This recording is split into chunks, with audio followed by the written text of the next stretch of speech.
जय जगन्नाथ नमस्कार आपण मानक फूडी एसके शिवना चैनल को स्वागत जनाऊँगी। आम मागुर माछ तक चलतु काटिदबा।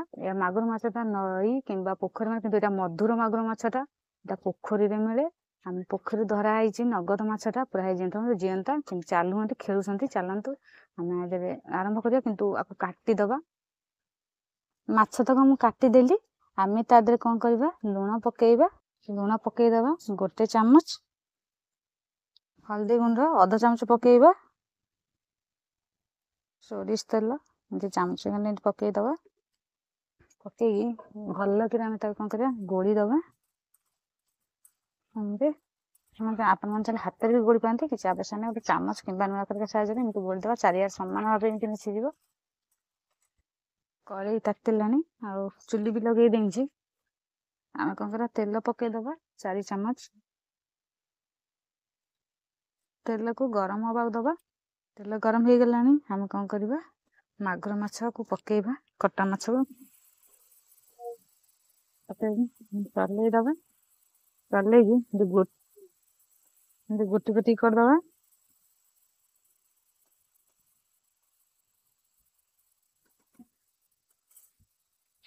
समय हवा को दबा। दाग लगे आम कौन करवा लौटेबा। जे गोटे दाग लगे एमती गोटे गोटे आम लौटेदबा। पोड़ पोड़ कर भाजवा।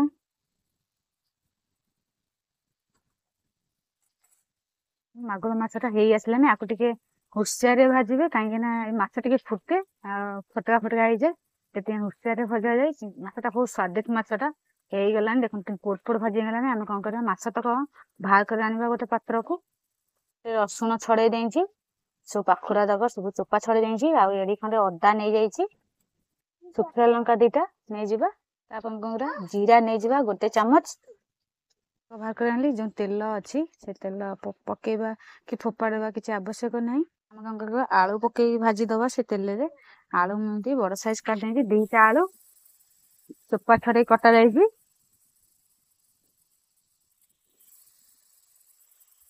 आलू कौन करवा पोड़ पोड़ कर भाजीदबा। पोड़ पोड़ हवा जाए आम आलू को भाजवा। दालचीनी नहीं जावा 2-3 खंड। आम चलतु बाटी आनिबा। आलू हो गलानी आम आलू तक बाहर करदबा। आलू बाहर करदेली आ तेल जो अच्छी तेल तादर चामचे तेल पकईदबा। सोरष तेल बना तेल गरम करदबा। तेल गरम हो गलानी मुझे पियाज पकईदा। पियाज 2टा गुंड गुंड कर काटी देंगे लंबा साइज आम पकईबा। पियाज को भाजवा नाली हवा पर्यंत।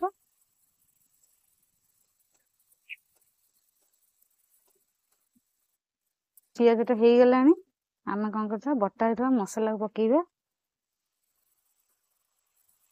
पकईकी 1 मिनिट पर्यंत कषिबा। 1 मिनिट पर्यंत आम एमती कषिदेलु। तापर कौन करवा काश्मीर लंका गुंड अधा चामच पकईबा। पकईकी एमती कषिदबा। चिकेन मसला 1 चामच पकईबा। धनिया पाउडर अधा चामच पकईबा। पकईकी एमती आम 5 मिनिट पर्यंत कषिदबा। भल कि अल्प अल्प पानी देंगे मसला जमी लगे दबानी।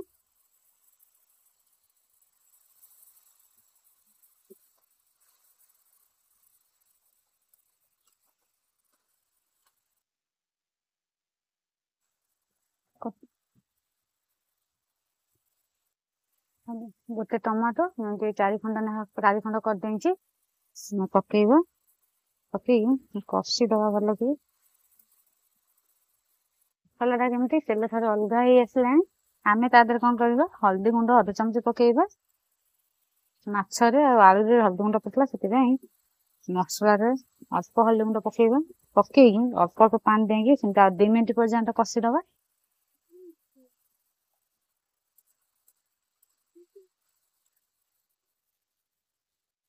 मसला हो गलानी आम तादे कौन करवा भजा होता आलू को पकईबा। आलू को मसला को एकाठी कषिदबा।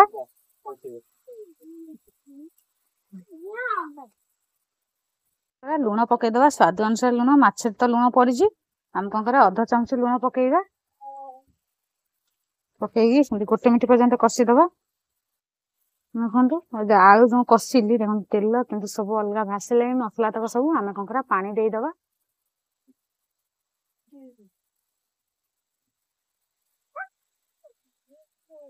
ଏମିତି ଆଳୁ ବୁଡିଆ ଯାଏ ପାଣି ଆମେ ଛୋଟ ଗ୍ଲାସ ରେ 2 ଗ୍ଲାସ ପାଣି ଦେଇଦବା।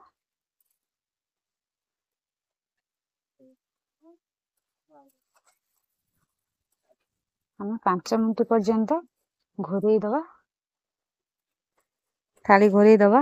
ପ୍ଲେଟ ଟା ମୁଁ 5 ମିନିଟ ପର୍ଯ୍ୟନ୍ତ ଘୋରେଇଦେଲି। ଆଉ ମଝିରେ ମଝିରେ ଥାଳି ଟେକିକି ଆମେ ତରକାରୀ କି ଚଲେଇ ଦଉଥିବା, କାଳେ ଲାଗିଯିବ।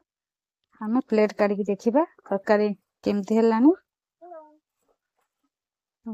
ଝୋଳ ଯାକ ସବୁ ଶୁଖି ଆସିଲାଣି। ଆଉ ପାଣି ଆମେ କଣ କରିବା, ମାଛକୁ ପକେଇବା, ଭଜା ହେଇଥିବା ମାଛ।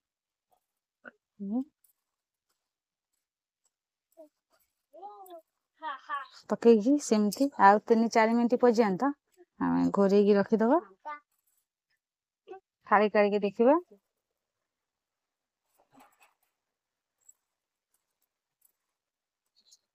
ମାଗୁର ମାଛ ଆଳୁ ତରକାରୀ ଟା ସେମିତି ହେଇଗଲାଣି। ଆମେ ଏମିତି ଝୋଳ ଟିକେ ରଖିବା, ଏମିତି ବହଳା ବହଳା କରି ବନେଇବା। ଆମେ ତା ଦେହରେ କଣ କରିବା, ଗରମ ମସଲା ଅଧା ଚାମଚରୁ କମ ପକେଇବା। ହେଇଗଲାଣି। ଆମେ କଣ କରିବା, ମାଛ ଆଳୁ ତରକାରୀ କି ଗୋଟେ ପାତ୍ରକୁ ବାହାର କରି ଆଣିବା। ଦର୍ଶକ ବନ୍ଧୁ, ଆପଣ ମାନଙ୍କ ପାଇଁ ରେଡି ହେଇଗଲା ମାଗୁର ମାଛ ଆଳୁ ତରକାରୀ। ପୁରା ସହଜ ଉପରେ ବନାହେଇଛି। ମାଗୁର ମାଛଟା ବହୁତ ସ୍ଵାଦିଷ୍ଟ ମାଛଟା। ମାଗୁର ମାଛ ଯାହା ବି ବନାନ୍ତୁ ବହୁତ ସ୍ଵାଦିଷ୍ଟ ଲାଗିବ। ଆପଣ ମାନେ ଘରେ ବନାନ୍ତୁ। କେମିତି ଲାଗିଲା ମତେ କମେଣ୍ଟ ମାଧ୍ୟମରେ ଜଣାଇବେ। ବର୍ତ୍ତମାନ ମୁଁ ରହୁଛି। ଆଗକୁ ଆଉ ନୂଆ ନୂଆ ରେସିପି ନେଇକି ଆସିବି। ଜୟ ଜଗନ୍ନାଥ, ନମସ୍କାର, ଧନ୍ୟବାଦ।